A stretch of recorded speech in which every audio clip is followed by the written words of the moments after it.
nós vamos entender quando que é possível ou não dividir um número por outro. Mas veja bem, a ideia aqui não é fazer a conta, não é fazer o cálculo para aí sim você tirar suas conclusões se a divisão foi possível ou não. Eu quero te entregar alguns macetes, alguns atalhos, e esses atalhos vão fazer você ganhar bastante tempo. Bom, vamos lá. O começo dessa história toda poderia ser o número 1. Porém, um número é sempre divisível por 1. Sempre é possível você pegar um número e dividir por 1. Quando eu digo é possível, eu quero dizer essa divisão ela é exata. O resto é zero. Ou seja, não tem nenhum resto. Já que o número 1 é quase uma exceção, vamos começar então a partir desses que eu coloquei aqui para nós. O número 2. Quando que um número é divisível por 2? Quando que essa divisão é exata? Bom, a resposta é quando ele for par. Um número par sempre será divisível por 2. Essa divisão sempre será exata. Agora veja bem, um número par, só lembrando, são aqueles terminados em 0, 2, 4, 6 ou 8. Qualquer número terminado em um desses algarismos, exemplo, o número 108, ok? O número 108 ele é par, portanto, a divisão dele por 2 é exata. Você não precisa fazer a conta para chegar nessa conclusão.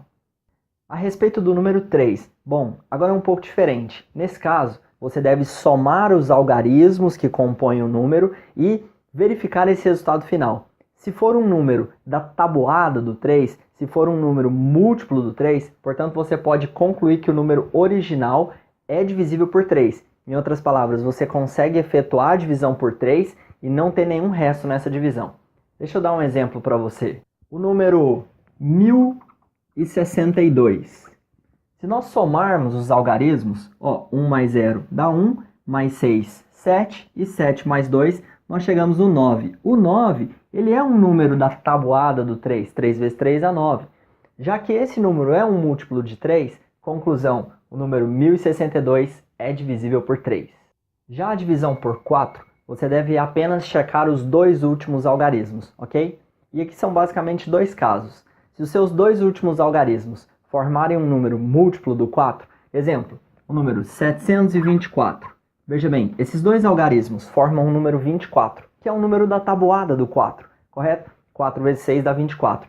Pode concluir, 724 é divisível por 4. Vale lembrar também que números terminados em 00, ou seja, o número 200, essa terminação 00 também garante que esses números são divisíveis por 4. Critério de divisibilidade por 5. Números terminados em 0 ou 5. Né? Qualquer coisa do tipo 325, 1245, qualquer número terminado em 0 ou 5 garante essa divisibilidade para nós. Bom, para o nosso número ser divisível por 6, ele precisa na verdade ser divisível por 2 e por 3 ao mesmo tempo.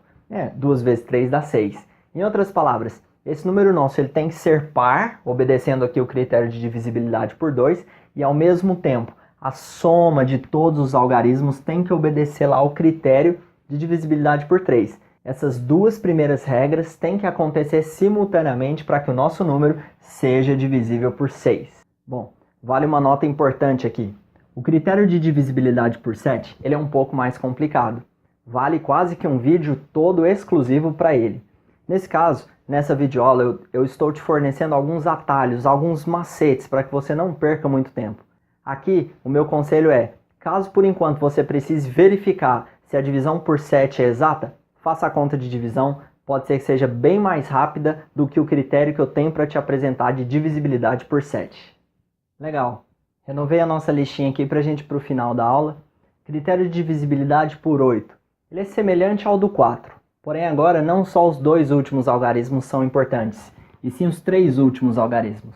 Eu já deixei aqui um exemplo pronto, o número 125.352. Ele é divisível por 8. Se você, neste caso, pegar o número 352 e dividir por 8, você vai encontrar o 44 como resposta. Portanto, bastou essa divisão dos três últimos algarismos. Em outras palavras, basta com que os três últimos algarismos sejam múltiplos do nosso 8. Portanto, o número original, o primeiro número, o número total, seja divisível por 8. O critério de divisibilidade por 9 é parecidíssimo com o do 3. Neste caso, Nós devemos também somar todos os algarismos e verificar se o resultado final, dessa vez, é um número múltiplo do 9, um número da tabuada do 9. Nesse caso, do número 1125, nós temos 1 mais 1, 2, mais 2, 4, mais 5, totalizou 9. Portanto, o número 1125 é sim divisível por 9. E para terminar aqui a nossa lista dos 10 primeiros números sobre o número 10. Um número sempre será divisível por 10 caso esse número termine em 0. Pronto. Não interessa os números anteriores. Se o último algarismo for um 0, o número original é divisível por 10.